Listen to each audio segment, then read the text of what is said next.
You guys ever seen this company, MeUndies? You know, where they got all those ads with the matching underwear with the boyfriend and girlfriend, husband and wife, whatever. The ads that I just never understand. Like, what is this supposed to be sexy? Get your heart on. Oh, baby, I like it. Rawr. Like, I've never had the desire to match underwear with my girlfriend. I know some guys like wearing women's underwear. It's like a fetish thing, I guess. But sexy? Like, what do you even do with that? Like, ooh, girl, you look so good. I just want to rip your panties off with my teeth and then put them on myself and prance around this room on my tippy toes. It's gonna look so cute. Nope, I don't agree. It's like a more perverted version of these shirts, the I'm with him or I'm with her. But now I guess it's all I'm her king, I'm his queen. This is so sad. And I swear you only see the most broke ass people wearing these shirts. You are not royalty. Please calm down. Or even worse are those couples with each other's faces on their shirts. At that point, you're really asking to never have any friends outside of each other forever. That's it. Which is fine, I guess, if that's what you want. You love your wife or husband that much. Not only do you get to look at their face every day, but you gotta look at it every time you look in the mirror with their face on your shirt. Well, this story is about this guy, Jonathan Shokrian, who founded MeUndies that I was just talking about. And it's kind of a crazy story because in the middle of running what's now a very successful business, he went to jail for almost a year. But he still pulled it together and actually learned stuff in jail that launched his business. And now they're expected to make like 100 million this year or something. It's crazy. So this article is from Entrepreneur. MeUndies founder went to prison and befriended a bank robber. It turned out to be great for business. So it starts out talking about how these two guys met, because they didn't just meet, they were about to fight in jail. Shok, which was his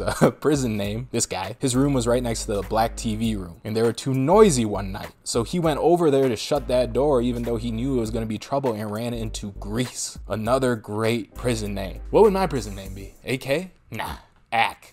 AK is good. AK Attack. They'd be like, don't go over there. That's AK Attack. He's crazy. He might do something. And I'd be over there shaking just with like crazy eyes, like, Shimon. Solid prison persona. Now I'd honestly just die in prison. I'm a soft boy from the suburbs. Just like our poor friend Shok. So let's get into how this even all happened. But first, if you like making money, check out our explosive stocks checklist. Teaches you how to find stocks, really good stocks, without insider information, without any risk of going to jail. It's great. Link down below in the description and comments. Okay, so how did this guy, Shok, end up in jail? Well, Shok was just a Jewish dude from Beverly Hills, and his people fled Iran back in the day during the revolution, 1979, and eventually they landed in the US, and his dad had what seems like a pretty successful real estate company, which Shok started working for naturally. But you know, he had other ideas because his childhood friends all ended up being startup founders, and really successful ones too. They started things like Fab Fit Run, Alfred Coffee, which those two I don't know, but I do know Sweet Green. And Sweet Green is just that salad shop that bougie people like to talk about. And this story actually involves the Sweet Green co-founder, Jonathan Newman. So the whole way that Shok got this idea for making underwear was that they were on their way on a European vacation, but Shok had to stop by Macy's to pick up some new underwear, which he was embarrassed doing because first off, he had to ask the female employee where the men's underwear was, which I don't know. I'm fine asking female employees where underwear is, but if you're in a store and gotta ask any employees where the condoms are, that's always embarrassing, just a little bit. Feels like you're bragging. It's like, oh, look at me getting some. So I don't know, maybe we need mail order condoms too. And by the way, MeUndies, I don't know if I explained it before, but it's a direct to consumer brand. So it's all like online shopping, just like Dollar Shave Club, just like all these mattresses like Casper. It's all the rage right now. But nowadays they're actually opening physical locations, but most of it is just ordered online, sent to your house so that you can avoid female employees. Not in a sexist way, just to not be embarrassed. So then Shok ended up dropping $30 for a pair of Calvin Kleins that turned out to be a bad fit. And of course it's going to be a bad fit. It's not like you can try underwear out in the store. That's really frowned upon. But in MeUndies' case, maybe Shok should have just borrowed his girlfriend's underwear, right? So anyway, Shok got the Calvin Kleins, didn't like them, and he was sitting with the Sweet Greens guy in Amsterdam, and he's like, you know what? Someone should make underwear better and then sell it online. Ah, what a beautiful founding story. And one of the things he wanted to do with this company was like make underwear accessible for everybody, because he personally struggled with body image and confidence, and he said every ad he saw out there was so alien alienating. Like you had to have a six-pack or wings on your back. Yeah, strong lads. So he wanted to build a company that made everyone feel good in their skivvies. And you've seen the Calvin Klein ads. I mean, on the package itself, they're showing you a guy like this and you're looking down at yourself like, no, I don't look like that. You know, when you wear these, like no one's even going to be able to see the underwear because your body fat is pretty much going to swallow it all. And no one would even know you had underwear on, but you know, because your balls are getting pinched every time you move. And it's not like you wanted a thong for your ball sack, but that's what you got. So our boy Shok wanted to fix all that. So he got to work and made it happen. He got the designs done. He started manufacturing. He was actually even in the same incubator as Dollar Shave Club, which you guys know just blew up and sold for $1 billion. MeUndies didn't do quite as well at first, but you know, they eventually did well enough that they moved into a warehouse, raised $1 million,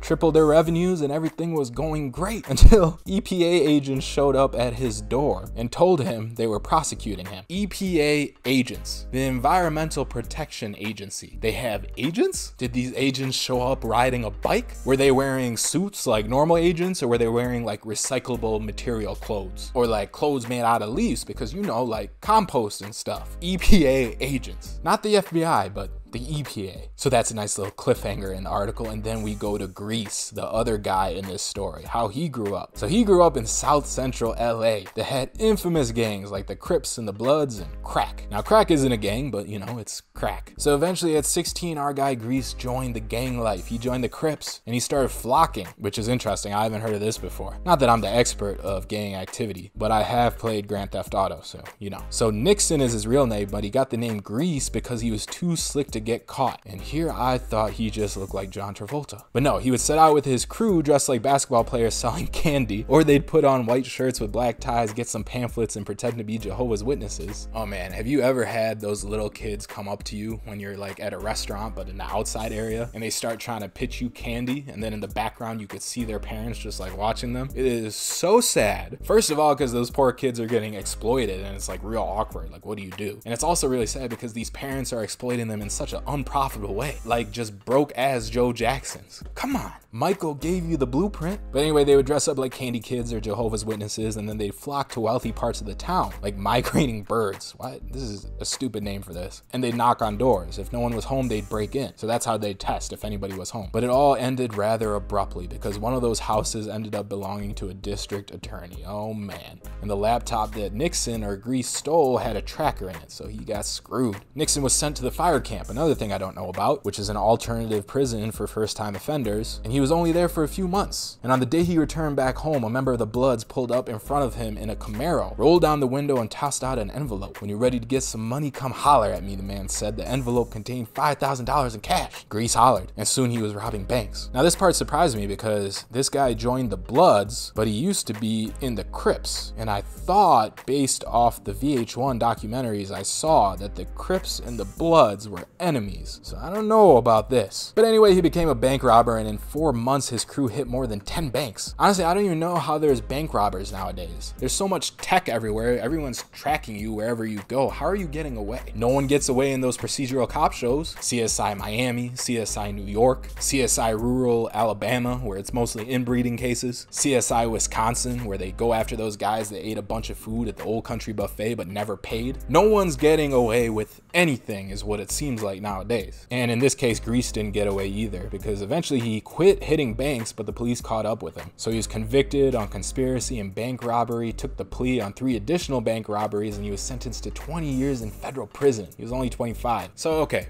going to federal prison for robbing banks. It was probably armed robbery, I assume. Maybe the punishment fits the crime. Keep that in mind. Now let's see what Shok went to jail for. So the reason the EPA, not the FBI, the EPA, showed up at his door is because of the critical mistake he made when he was 23. So like we mentioned before, his dad had that real estate business, right? So they bought one of these big 1950s shopping centers, which was all beat up. And there's actually a lot of asbestos in that building. So supposedly there's 2 types of asbestos. asbestos. One of them you could get rid of in an easier way, and the other type you got to do a more expensive process. So Shok got a construction consultant who told him that he could use the cheaper method to get rid of the asbestos. So he did what the consultant told him to do, right? Because that's why you hire a consultant. You're trying to follow the rules. You're not an expert on asbestos, but the EPA heard about it, and it turns out you actually had to use the more expensive version of the cleaning. So Shok told them, like, listen, I got this consultant, like, we thought we were doing it right. I was never trying to hurt anybody. And they're like, okay, just give us $500,000. It's insane. Like, they're extortionists. Take this asbestos removal training and start monitoring the workers for health issues. And they're like, all right, fine, we'll do it. And then everybody moved on. But then 4 years later, out of the blue, the case came back. Agents showed up at his door, and he was accused of failure to notify under the Clean Air Act. The Clean Air Act. So Shok said, I never thought a judge in his right mind would send me to jail. But that's exactly what happened. And the judge said this was not a case in which Shok set about to injure the environment, but law is the law. And he sentenced Shok to federal prison for a year and a day. This guy went to jail because of the EPA, who I've been making fun of, but at the same time, they can send you to jail for violating the Clean Air Act. And it's not like Shok was just like spraying aerosol cans in the air, dumping toxic waste into rivers. He literally did the wrong type of asbestos cleanup based on the wrong information from his contractor. Honest mistake. But they sent him to prison, and not just like a Martha Stewart prison, a federal prison, which is how he got to meet Grease. So people who violate the Clean Air Act get the same type of punishment as someone who robs a bank. And who knows what the other people in that federal prison did. Just another example of how crazy our court system is. It's like, let's let the real criminals just get away for the most part. But if you're selling a little bit of weed, or if you violate the Clean Air Act, your ass is going to jail. Honestly, that's the kicker of this whole story. Just the ridiculousness of the EPA. I just remember as a kid one time, I threw a candy wrapper out my car window. I'm just praying that the EPA does not have that on camera. So Shok literally had 45 days to self-surrender. And this is in the middle of where he's running his company, which is like pretty successful at this point. It has a lot of potential. He's a good guy creating value in society. But no, he had to leave the company, but he chose a CEO to run it in the time that he's going to be in prison. And he felt very confident the company would survive in his absence. But what he wasn't confident about was whether he would survive in prison. He was scared. He was this very sheltered Jewish kid from Beverly Hills. I mean, look at him. Does he look like prison material? No. So he literally had to hire a prison consultant. That's an actual thing. Who had to teach him how to survive in jail. Basically, he was Will Ferrell and he had to find a Kevin Hart. It's just insane, this story. And I feel really bad for this guy, but he was lucky, I guess, in one way, because it turned out okay, as we will see. So back to that fateful confrontation between Grease and Shok. So again, Shok wanted to close that TV room door because he was trying to sleep. He knew he shouldn't do it because the prison consultant told him don't mess with people. But you know, you've been in prison for 100 days and you've had enough. So this is their retelling of it. Grease was like, I already had it in my mind that if he closes that door again, I'm gonna smash the collarbone off his shoulders. And Shok was like, I wouldn't be touching this door if I didn't have to hear your loud ass mouth. So yeah, clearly this guy lost it because Grease is like 6 foot and ripped. Shok is 5'9", a skinny Jewish kid, and he's about to get knocked out. And it was about to go down, but you know, then one of the other guys stopped it. And Shok said sorry, and then the two ate dinner together that night. The connection, says Grease, was instantaneous. And now it basically turns into a romantic comedy. I assume Shok was Adam Sandler and Grease Drew Barrymore, but they started walking the track together, working out, making special meals together. They talked about life, family, integrity. We were very, very close. It's amazing how that turns around, right? And what happens from here is that Grease actually has great marketing ideas, which Shok ends up using. So at one point they were back in the black TV room, and Grease saw on the TV that the Dallas Cowboys running back Joseph Randle got arrested from stealing underwear from Dillard's. And he's like, you gotta do something with this. So they jumped on it because Shok still had some contact with his company, and MeUndies worked out an endorsement deal where they helped cover his fine in turn for Randle doing charitable appearances and donating $15,000 in underwear to those in need. And they tweeted at him something like, hey, we hate buying underwear from department stores too, which goes back to that first story that we talked about, Shok buying the underwear in that store, right? It all connects. Perfect for their brand. So that worked out really well. Grease had a great idea. They're best buddies. Things are